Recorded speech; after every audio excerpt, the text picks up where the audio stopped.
Hi, everybody. Okay, welcome. All right, welcome, everyone. Welcome to Helping Kids Thrive, a wellness series from Kids in Crisis. My name is Denise Quayle, and I'm the Managing Director of Clinical and Emergency Services. And tonight's discussion is on social media and its impact on our kids and what strategies and things parents can do to help. So thank you all for being here tonight. Our program will be recorded, and for future viewing, it can be found on the Kids in Crisis website under our webinar library. So please feel free to go look for it there. And for those of you that may not be aware of Kids in Crisis is a 24-hour emergency shelter and crisis intervention program for children and youth newborn to 17 years of age. We maintain a 24-hour helpline and soon to be text line, so stay tuned, and a face-to-face crisis intervention and outreach program that serve all of southwestern Fairfield County. So for more information on all of that and all our other programs, please feel free to go to our website. But we'll also have a lot of information about that and all the things we're going to talk about tonight on our resource slide at the end of the webinar, which you'll all get a copy of at the end of the webinar, and it'll be emailed to all those that registered, but it is also in our chat box. And I also want to say that we have a Q&A box that you can, as an audience member, write in questions, and I will monitor. It's in a confidential Q&A box, and I will monitor the questions and try to get to as many of them as I can within our hour. So let's get started. I'm so excited to be here with our panelists for our discussion tonight on this topic, and we have some experts here. So let me do a quick introduction. First, let me start with Rachel. Rachel Basharat Mann. Rachel is a developmental psychologist whose research explores how adolescents form identity and meaning in the digital age. Her work focuses on how literacy practices and social media shape self-concept, civic identity, and political understanding. Rachel is a professor at Wesleyan University and a mom of 3. And now let me introduce Carisha Bhattacharjee. Carisha is a junior at Ridgefield High School. Carisha is a passionate youth leadership person. She is a strong advocate. She's an active member of the student organization DECA and Future Business Leaders of America, and an officer of the Ridgefield Youth Commission. She is pursuing her Girl Scout Gold Award and a member of Miss President USA. And finally, my very own Kelly Phillips, who is the Community Services Associate at Kids in Crisis. Kelly leads the effort of bringing the volunteer programs of Kids in Crisis to the communities we serve. One of the programs Kelly works closest with is that of Safe Talk. Safe Talk trains volunteers and connects schools and summer camps with the Safe Talk program, which is a K-5 empowerment program presented by professional staff and trained volunteers to teach children how to recognize and respond to the dangerous situations online and in person. Kelly is also a mom of 2. So thank you all so much for being here. And let's start this discussion about something that we all deal with every day, nonstop, whether it's with ourselves, our family, our friends, our kids, social media. And I think when we think about social media, I think nowadays we worry about what the impact social media has on ourselves and our kids. And let's ask this question. I'll ask this of all of you, and I'll start with you, Rachel. What would you say the primary impact for our mental health social media has on our young people? And I'm thinking like depression, anxiety, and is it different for different ages? So I think rather than focus on, for me, social media causing depression or anxiety, I think of what they're doing in those spaces that could be causing that. And for me, my biggest concern about mental health is the comparison to what other people are doing through social media, right? Because this is a cause of depression and anxiety offline. So when it happens online with so many different people who they normally wouldn't have contact with, that to me is my biggest concern because that can cause a slew of issues from depression to anxiety, body image issues, right? Achievement complexes about what is possible for them or not. Oh, absolutely. And for the younger ones, Kelly, what are you thinking? Well, we spend a lot of time in the elementary schools. The Safe Talk program presents to K through 5. So I don't really see a lot of teachers, school psychologists, staff members wanting, to see the little ones on social media for a lot of the reasons that Rachel just said. In addition to that, any kind of online, activity really kind of works against, shortens it works against attention span, which is a muscle that the young kids are trying to beef up when they're little. And too much scrolling and short games and short little videos kind of works against their ability to expand their attention span. Mm-hmm. Mm-hmm. And Krisha, you're boots on the ground. You're with your friends, you're carrying your phone in your pocket, you're going around with the group. What do you think? I agree.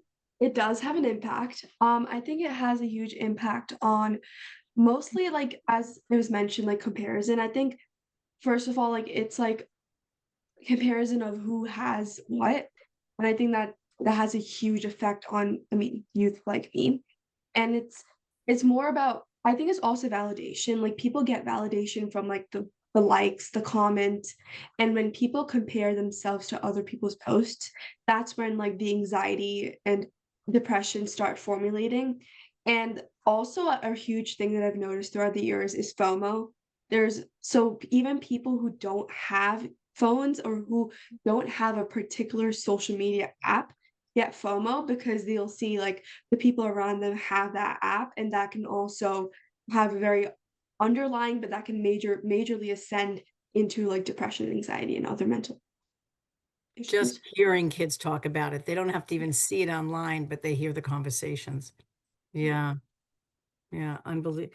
Um, but I think about it, and when I think in terms of like this is here to stay, it's not going anywhere. And if I had to think about how to leverage some of are there positive aspects of this? Is there a way to leverage any positive social media pieces that we could utilize this for to kind of leverage that piece? Is there a positive aspect? Rachel, you must in the school environment, do you see that? Yeah, so I do think that the positives often get overlooked, particularly when you think about adults classifying kids as just being on social media all the time for the wrong reasons, right? Especially from a sense of identity, right? Where they're taking in information all around them, and social media can help them explore interests and find like-minded people, right? And obviously, this can be dangerous in certain settings. But when they do things like share recipes or think about funny cat videos or funny dog videos, right? These sorts of things, it's recreation, especially when they're sharing it with each other, when they're watching it together or looking at it in short spurts, and can also trigger their ability to find information about things that are important to them. And the last thing I'll say is that it also helps them find community, particularly when you think about kids with identities that they might not be able to find so easily around them. There was a lot of work done around kids with certain illnesses. The one that's coming to mind is type 1 diabetes, finding community for children who may not have that in their immediate school district, and parents too finding that sort of community to talk about things and explore that aspect of their lives in a safe space with a bigger community than they would have normally. You hear about that a lot with adults too, Yeah. and in group chats and chat rooms and how they are finding those things. Yes, positively. Yeah, I think young mothers too, Kelly, wouldn't you find that with parents that are trying to find good groups for their kids? Absolutely, absolutely. Finding different things, especially like young moms, it's their first child, finding things to get their kids involved with, finding like community. Absolutely, Mm-hmm. Mm-hmm. absolutely. Or staying in touch with people that you don't get to see often, seeing what people are doing online that you don't get to, see on a regular basis. There is some, positives for it, is Mm-hmm. certainly. But as with anything, excess. But what is excess? Yeah. how does someone judge excess, and at what age do Yeah. we start looking at excess? How does a parent judge excess? Right.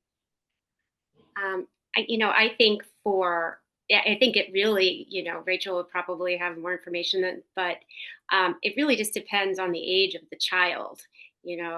What an appropriate amount for an elementary school student, probably not much, if any. But as they get older and more mature, you have the ability to navigate the situations much better. And then it's more up to how you can advocate and manage that yourself. Mhm. I completely agree with that. And I think when we think about, and I think you said it really, like elementary school students, when we talk about social media specifically, I think often the conversation gets a little bit convoluted because we're thinking about technology Exactly. and social media, right? So it's like, Yes.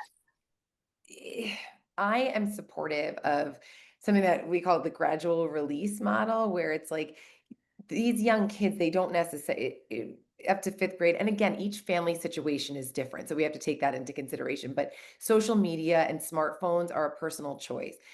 In terms of social media for young kids, I think that they need a lot of scaffolding, right? A Yeah. lot. Yeah. I can tell you, from a parental perspective, my oldest is 12, and how I scaffolded this with her, she doesn't have any social media. I do let her go on a shared Pinterest account with me. So because she's kind of into certain, she has niche interests that a 12-year-old girl would have, that I let her explore through there. But you also have to watch those sorts of platforms because they can get on TikTok videos through there, right? But so for me, I think thinking through gradually releasing and scaffolding how we use these spaces in safe ways, I just don't see a reason for very young kids to use it. But to answer the question about kind of what are we watching for, I think we're watching for any signs of addiction that we would think of in other types of addiction, right? Throwing fits around the screens, throwing fits around needing to be on social media all the time, sleep interruptions, abrupt changes in mood or behavior, right? Those sorts of things are red flags to watch for. And, as our kids get older, those abrupt changes in behaviors happen. But if it's sustained over a long period of time and seems to alter their overall sense of self, that's a problem. Big changes in behavior Big ones, yeah, and that function. last over a long period of time. Mhm. And functioning changes. Interference in typical behaviors, like, failure to do things that they typically would engage in, even if it's Mhm. watching a movie with the family or participating in dinner conversation or whatever that looks like for them hanging out with their friends. If there's an interruption there, that would be something to watch for. And let me go back to what you said about your daughter not having access to a phone. What age are we talking about? You had that wait till 8th grade measurement, and Right. John Hyatt's book, Anxious Generation. He had all these guidelines of when kids shouldn't and should get a phone. Krisha, when do you fear that most kids are getting phones nowadays? Well, from what I know, most kids are like, especially like my brother's school right now, he's in elementary and they're getting it by fifth grade, some even fourth grade. And I think that's way too soon. Personally, I was told to wait till eighth grade, I believe. And I obviously at that time I did object it because I mean everyone else had it. But now looking back on it, I appreciate it because I know that if I started that soon with the phone, I wouldn't be able to gain up the hobbies, the patience, even the mindset for high school because when you go to high school, you lose time. You have less time on your hands and you need more time for the other things that you're going to be doing to build your career. And unfortunately, having time for yourself at that moment is less than you would have in middle school. So I appreciate that I didn't get my phone that early in age because it helped me build up my own maturity, my own characteristics, and even my own hobbies and Mhm. friend groups so that I have the support if I need it when I actually do have my phone and start getting addicted. And I think that start getting my phone earlier, I mean, sorry, later has actually helped me um become less addicted to my phone because I know that I have other options and other things to do. Mhm, absolutely. So, not getting phones in elementary school, maybe at the end of middle school, and you don't have to get the whole package. You don't have to have the whole internet in your palm of your hand, right? Is that what we're saying too? Is that you can ease into that whole thing. You don't have to do Yeah, the whole thing. definitely. I mean, like for me personally, I think like at one like during I mean middle school and elementary school, there is absolutely no need for Instagram, no need for TikTok because Instagram is more based on maturity level. Like personally, I use it more informational. Like yes, there are people who do post and there's the validation of those posts, but personally as a person who was on the junior board for Miss President US, I was a social media manager and I used it more to post updates on what each session was. So the way that I view Instagram particularly, and I know there's other apps as well, it was more informational and a way to convey what's going on. But other than that, for middle school and elementary school, there's absolutely no use for having Instagram and other apps that there are. Okay. So Rachel, to talk about that a little bit more in terms of what you think the gradualness of it is. Yeah. So, I mean, and I can also talk about it from a parental perspective, right? Because it's funny, I could talk about these things all day. Should happen. And then I have to actually, practice what I preach with my kids. Yeah. So my 12-year-old, she is in middle school and we did get her a phone. There was a big talk about getting a phone versus a watch, right? And there's our pros and cons to all of them. They walked to town, our town center after school. So I wanted her to be able to get in touch with me. So in terms of gradually releasing that, right? I like how you said it's not an all or nothing.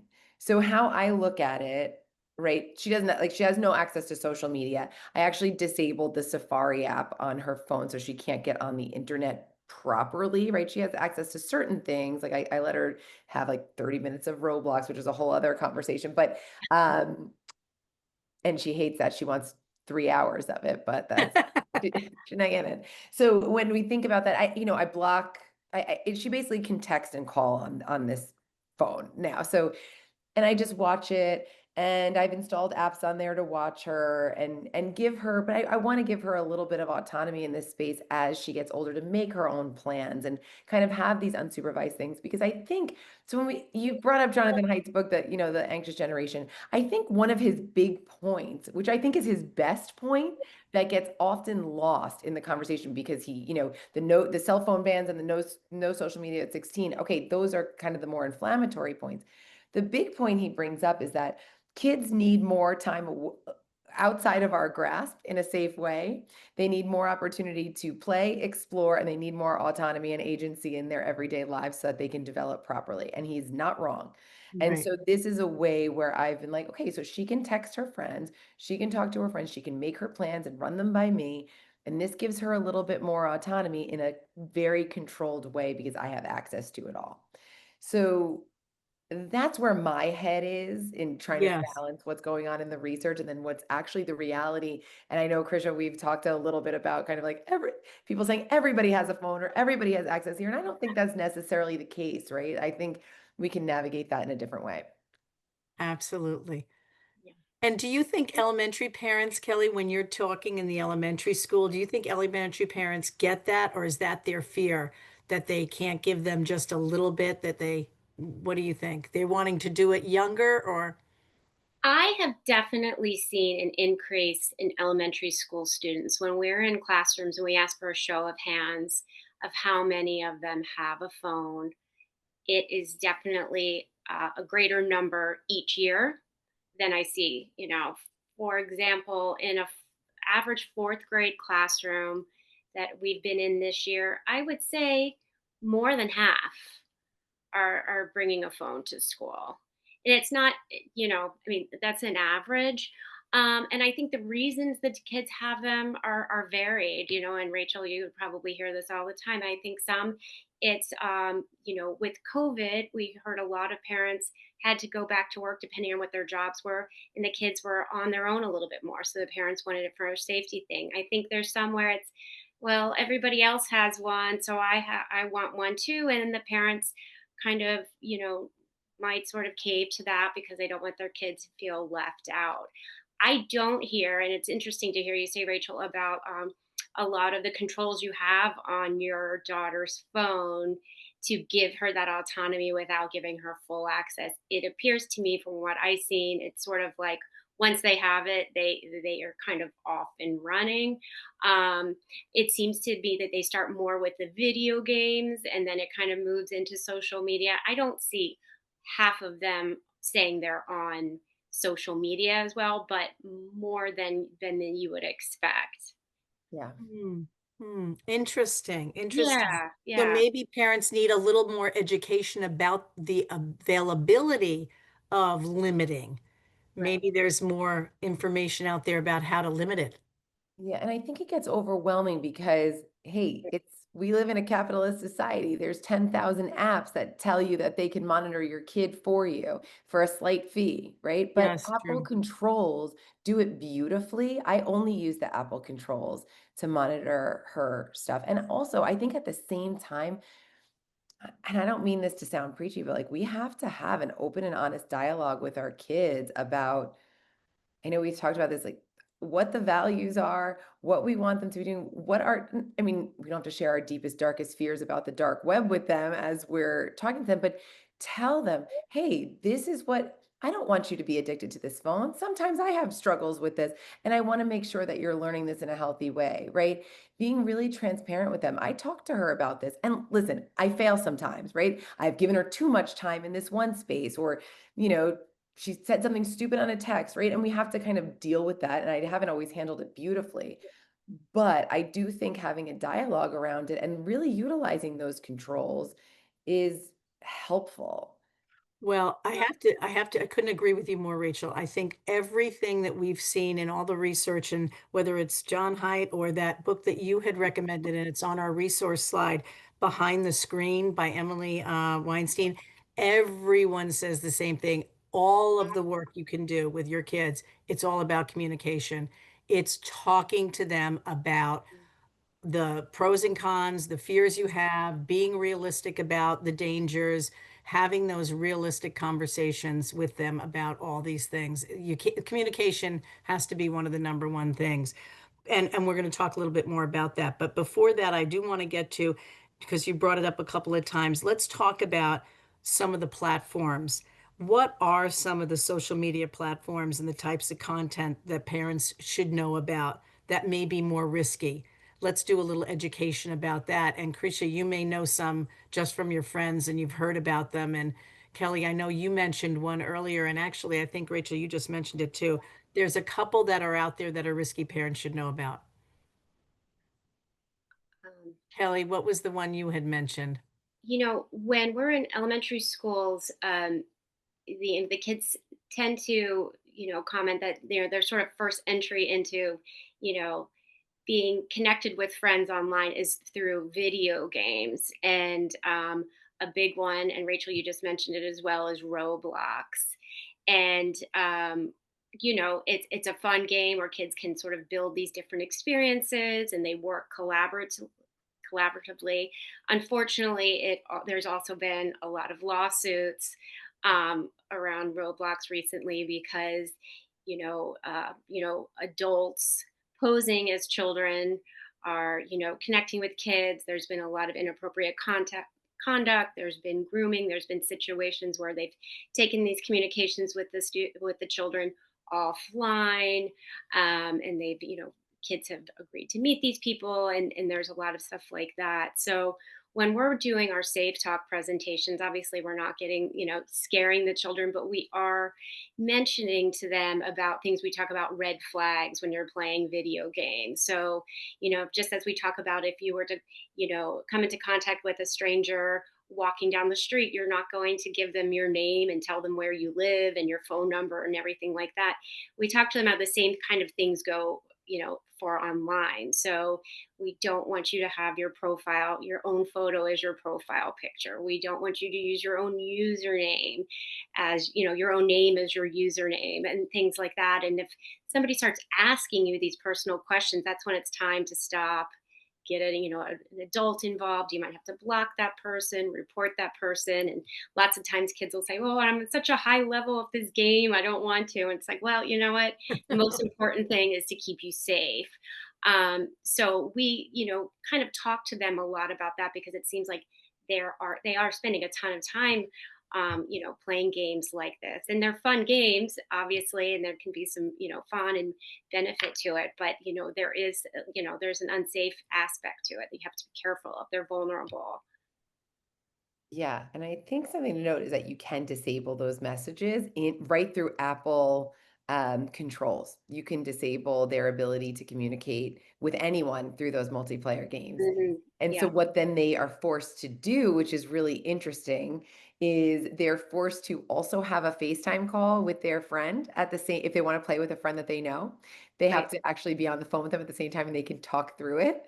right. So, I mean, and again, not that that's ideal, and I won't pretend like video games are my area of research, but there Yeah, is some positive stuff out there about that sort of co-playing right. situation that's Yeah. really nice when you take that scary stuff off the table. Yeah, we talked to them about turning off the chat feature, and it was like, oh, but that's where it's fun and new people can come and play. But it's like we have to be careful who these other new people are that are coming when it to, collaborate with you, right? Yeah. Yeah, I think it's a little danger. And it's funny, I feel like most of us are like, hey, we're millennial parents. Do you remember what we used to do when we had AOL and people could just chat with you from anywhere and everywhere in these chat rooms? And honestly, I don't remember my parents having a great conversation with me about it. And I think that we're so much better at doing that. They know the bases, like the basics of privacy and not, and I love that you're doing that in the schools with them. Something as simple as, I don't know if I ever told my daughter this, don't put your name as your username, right? Yeah. Like, don't put Yeah. your real picture out there. That's really important stuff that we kind of maybe take for granted. Right. Right, right. Well, I was wondering, and I even wondered, I feel like we do talk about it more and more about stranger danger and predators and all that, that I'm almost wondering is, do you think it's not as much of an issue anymore? Do we need to continue to educate? Are our kids better educated than we even realize? So I would never say we should stop. So we should never stop educating them about this, right? I Right. think that it's always worth a conversation. But I will tell you statistically, and I can't think of the numbers off the top of my head, but it is actually the safest time to be a kid if you think about markers of that they measure it. They measure it by traffic accidents with young kids, kidnapping incidences, and for some reason the other one is this, there's three markers, but it is the safest time to teenage runaways. All of those Mhm. levels are very low, at the lowest that they've ever been. And so in that respect, I think the education is working. Yeah. So keep it up. Yeah, I don't think I think that that's one area to never stop being vigilant in, particularly as I think people often think of these kids as like, oh, they're digital natives. They know everything that's going on in these spaces. They don't. They need to be Yeah. taught these things. Absolutely. So I think that's important. Are there some, and Krisha, I'll start with you with this. Are there some social media challenges and trends that are impacting teens now that you think, um, you know, Definitely.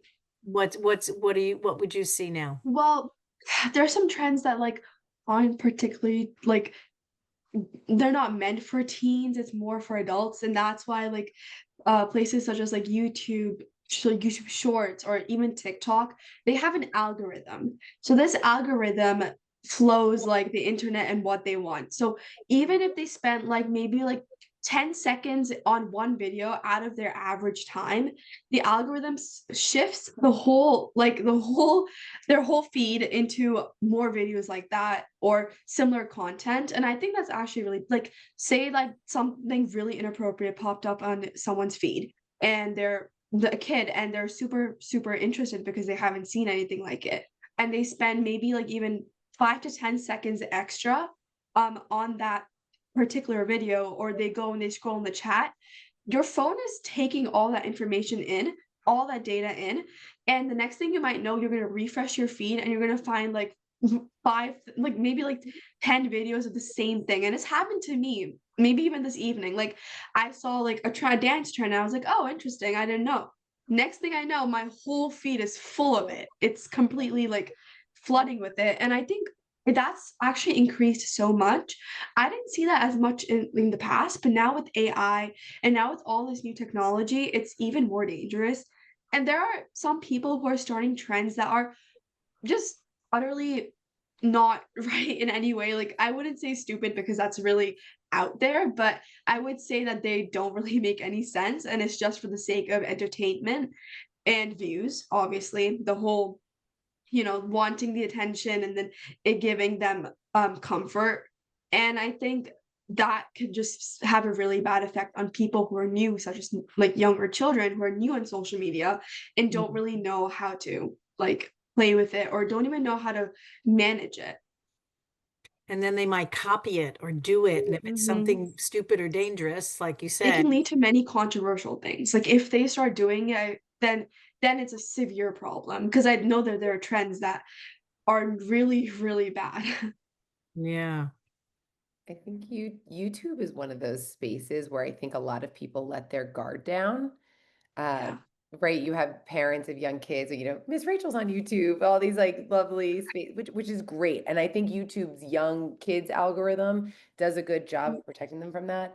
But something to note with the older kids is that once they, exactly what you're saying with that algorithmic loop that they're on, it shows them information that is designed to suck them in. And this is how we see, and I look a lot at civic identity, but it shows a lot of radicalization happens in these spaces. There's been a lot of work done on that because YouTube can bring you in this endless cycle, and because our guard is down there, because it's less social in that it's the least social form of social media to an extent.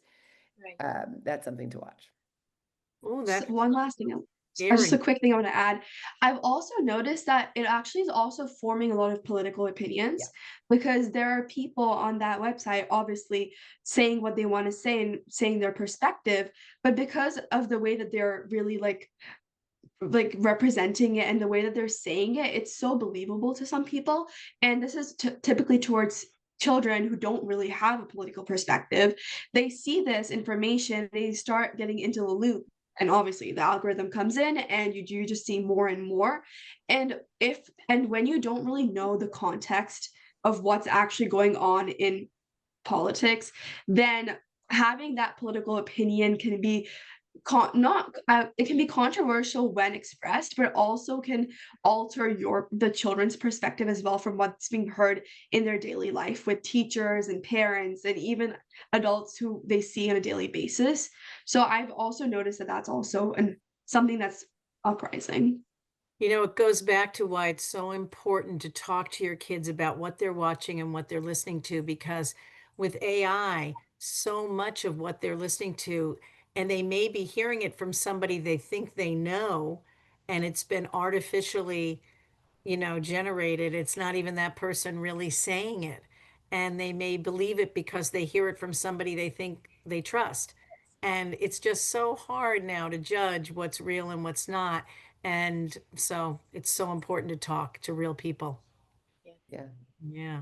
Wow. I had a colleague who studies this tell me, "Oh God, I fell for an AI video the other day," and she's like, "Somebody had to tell me it was AI, and this is somebody who does this for a living." Well, you hear that when people get scammed in an email. You had somebody from Google say that, like one of the executives from Google got scammed in a Google email. It just can happen to anybody. We're all vulnerable. I mean, it's very, very, it's a very scary, it's hard. Oh my gosh.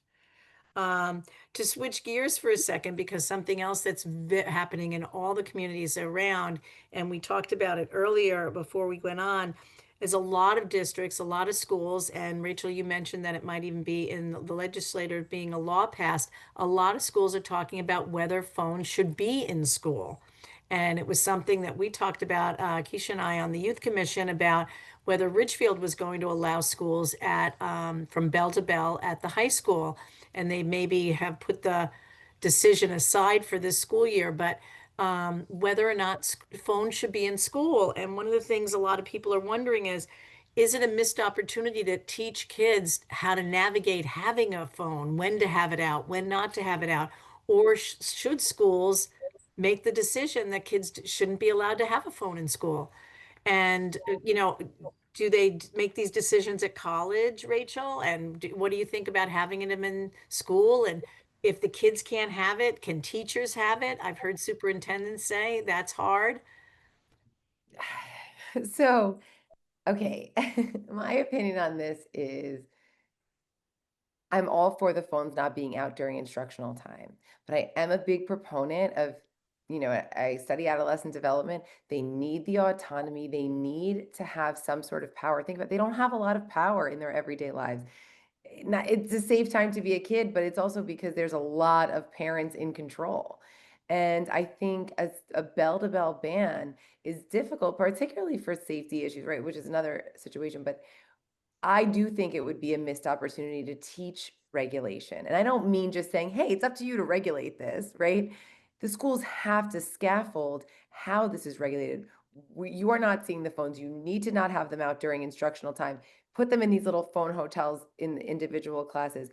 At the collegiate level, we are not that we're not allowed. It never comes up. We don't regulate their device usage at all. Every now and then I have a class where I ban their laptop usage because I don't want them behind their screens while I'm lecturing, but there is no regulation. So they are going, and that's across most universities, I would say.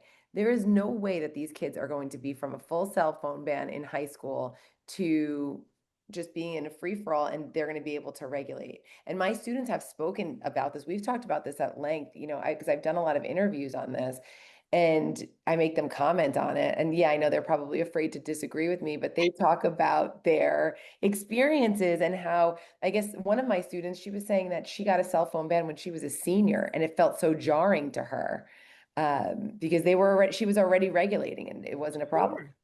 Sure. And at your high school, what is the rule, Keisha? At our high school, we have to once we walk into the classroom, we put our phones in the phone hotel. And there are some teachers who even do attendance based on whether your phone is in the phone hotel or not. But one thing I've seen is that it's not a problem. I mean, only talking about my high school and the people that I know, but I haven't really seen people protesting or saying, no, I don't want to put my phone in there, or even putting like a phone case in there and taking out their phone like that. I haven't really seen that. I think one thing that's actually like a common perspective and opinion of many students right now is that we're a little bit more worried about when we go to college and the work environment, because I mean, maybe when I was a freshman I would be scared, oh no, my phone's been taken away from me.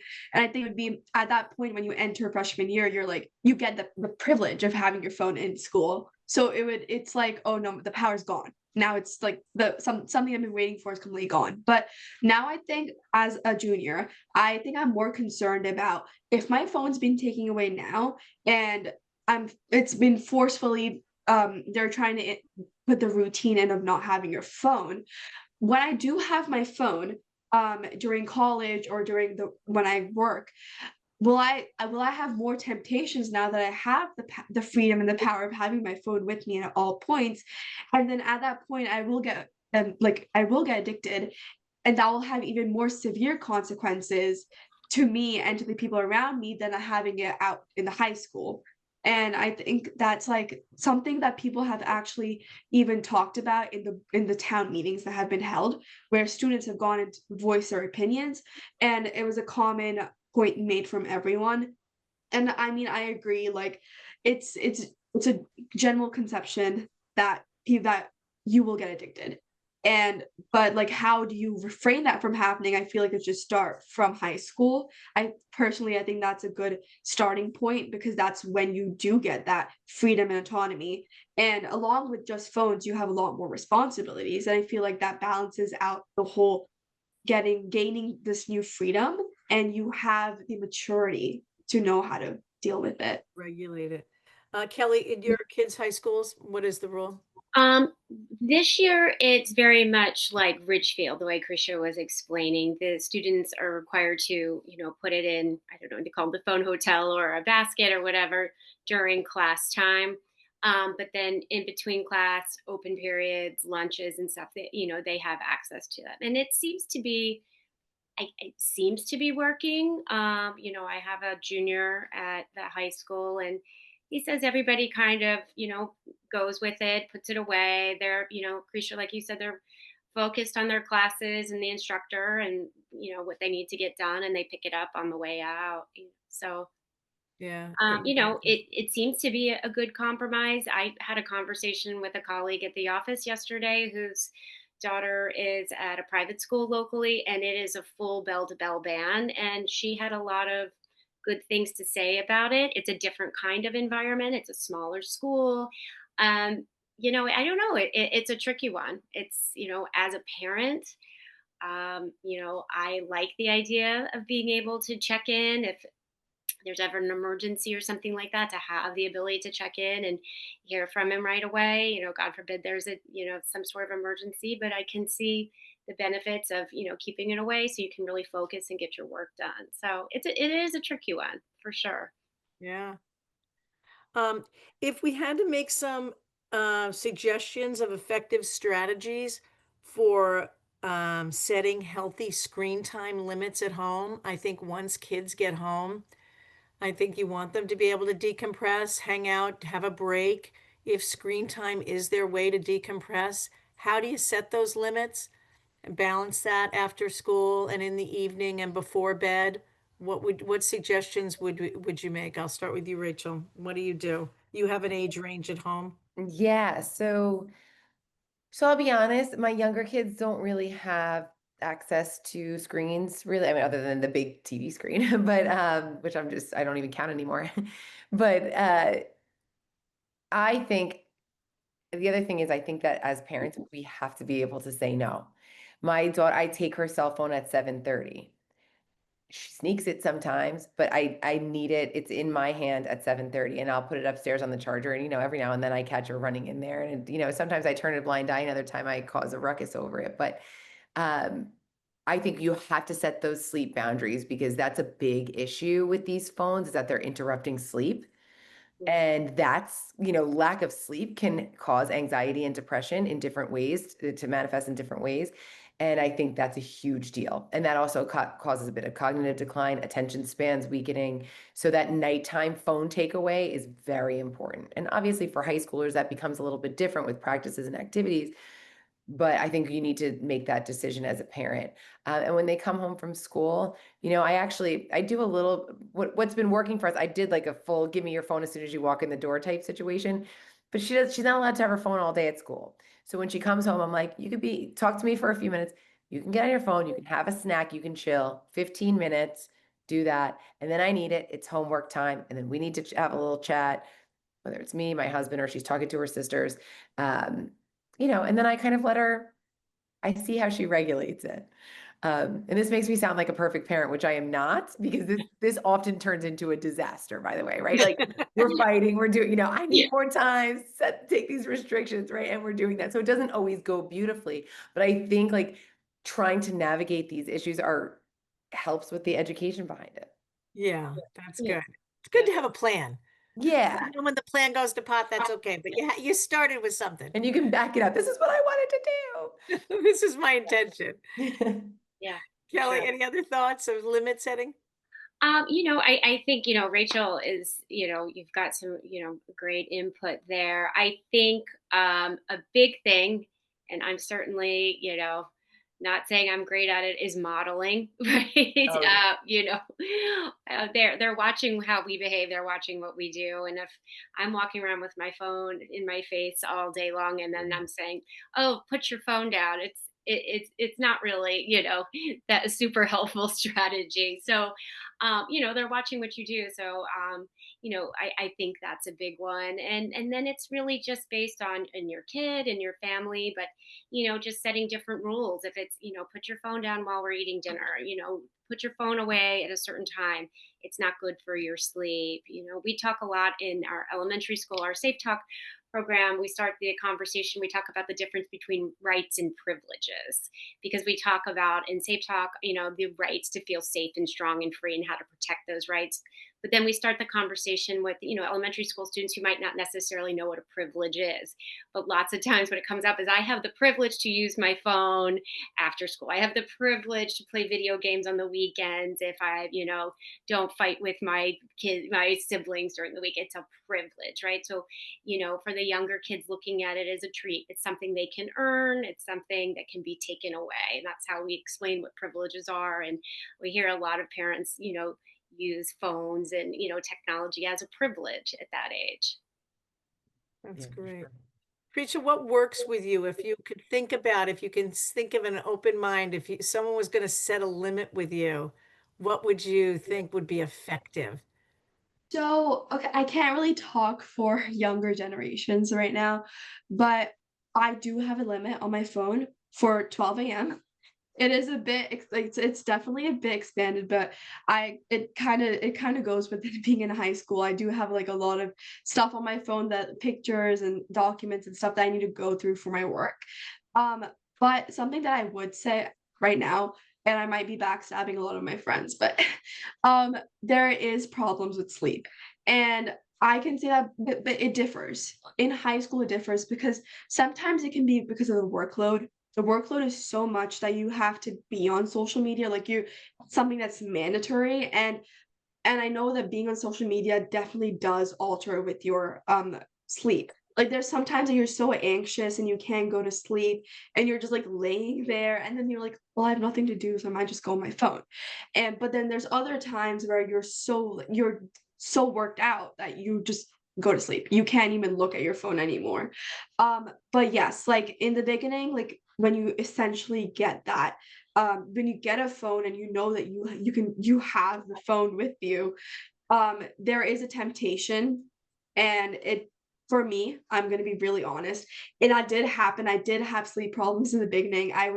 But I think one thing is that each person has a different way of dealing with it. Um, because I know that some of my friends, they try and like make pack themselves up. They do so many activities. They try to tire themselves out that so that when they actually have the free time, which is bed, they are not tempted to go on social media and find like basically like escape route of sleeping when they're anxious. And I feel like there's better ways of dealing with that.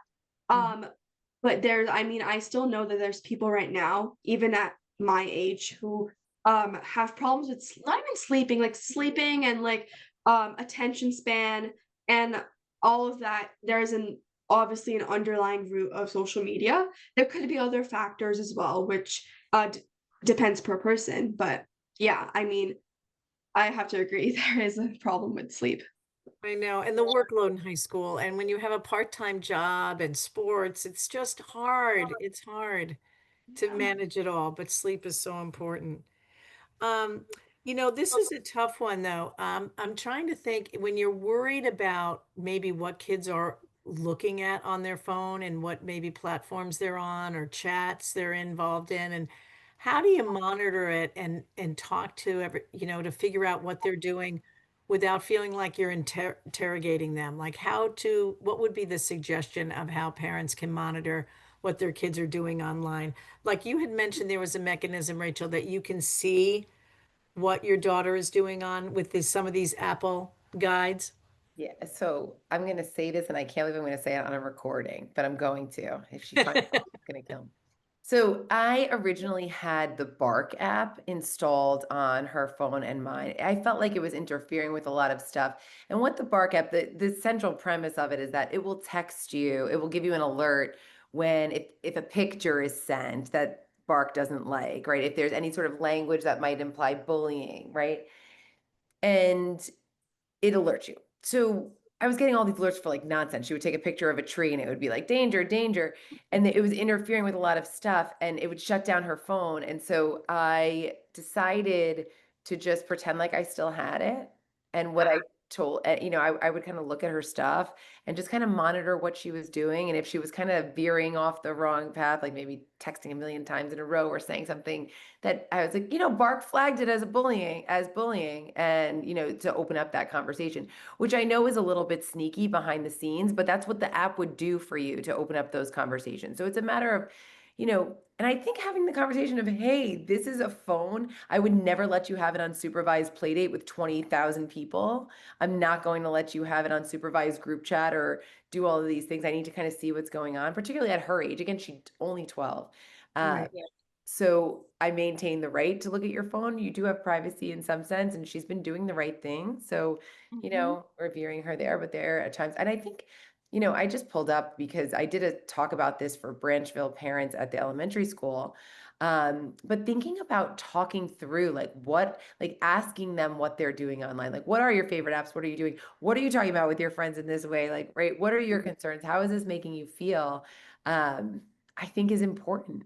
But I think monitoring in some way has to happen. Like we're allowed to monitor our kids, like giving them And it's autonomy. checking in. It's checking in and it's having a conversation. And I think it's all going back to that communication. Yeah, and I think we're afraid because, we don't want to do the read the diary thing, right? Where you're reading all of their thoughts, but like, we're allowed to monitor them. And Mhm. it's hard for me. It's a hard pill for me to swallow because I didn't want my mom in my business when I was her age, but we're allowed to. We have to. We're supposed to be keeping them safe in a certain way, right? And, we give them some privacy and space. We don't have to call them out on every single thing that we see, right? But things that could be harmful for them, for sure. Rachel, which age would you then say they're of an age that you would stop doing Oh, goodness me. that? So Before it pops up in the chat and somebody else asks it. I yeah, know. so I think so in the research that exists, right? 16 is this magic age of like they drive, they do this. That's when they're allowed. Jonathan Haidt says they're allowed to have social media, right? Oh, So I'll be honest with you, as I've noticed this year with her phone, I've noticed her developing a good behavioral pattern. So I think once I noticed that I always, and she hates this, but from a developmental perspective, what we always say, hey, your towers are down in your head that assess risk and consequence. Once I see that those towers are functioning, I'll pull back a little bit. And I say this to her face. I'm like, hey, once I see that you're not a hot mess, we can be fine with this. But like developmentally, you're supposed to be a hot mess right now. So I think as I notice patterns of behavior that I think seem sound, then I'll pull back a little bit. And I guess that allows for some subjectivity for you to kind of know your kid. Hmm. Hmm. And if you notice a change in their behavior, I'm all for breaking in the phone and looking at it because you need to know what's going on. And I think when kids know that it's about safety, Yeah. I think there's something about, and Keisha, you can be our truth barometer here. In the end of the day, don't you think kids, when they think about it, appreciate when parents want them to be safe? Is Please. there something about that? There's something about that caring that comes to the core. It's not mean-spirited. They're not trying to do something bad. Their intentions matter. And if the intentions are, I'm worried about you and it's about safety, do you think that makes a difference? I mean, yeah. I mean, deep down, like, okay, your kids might be stubborn, and obviously they will be stubborn because they're seeing the environment around them. And if people are having their phones, they're having their phones. And peer pressure is a thing, and patterns is a thing. And you can't really stop them from feeling that way. But deep down, like your like the words that parents say and what they say is always with them. And I know that from like personal experience. Like I always like rethink a situation twice because like I'm like always constantly thinking about what my parents say to me. And I think that does make a difference. Like even with social media, like if you're reinforcing what your expectations are with your kids on like not a daily basis because that might become nagging, but like at a healthy amount, then I would give you like a 90% chance that they do think about it and they are implying those rules in some way nor the other. Maybe not all the time, and people aren't supposed to be kids are not supposed to be perfect that quick because they're still growing and they're learning how to manage these devices. But I feel like at one point they will understand what your expectation is and also what they are morally supposed to be doing. And everyone's morals are different because obviously each person's situation is different. But I feel like the parents' contribution does affect them a lot. Yeah. You know, uh, go ahead. Somebody gonna say, no, I was just gonna say, what other ways can we foster that good communication, that flow? Because I'm just trying to think of other ways to foster that open communication, because that's really what you're doing when you're talking to them about what they're doing online or checking on them. What other ways can we foster open communication? Because it's that consistency of talking about these things that's going to help, whether they're 10, 12, 16, and you're going to do it through high school. And then hopefully when they're a freshman in college and when they're talking to their teacher and then they are calling home and and Yeah. letting you know and all these things. But what are some strategies to foster that communication so that they do want to share some of these things?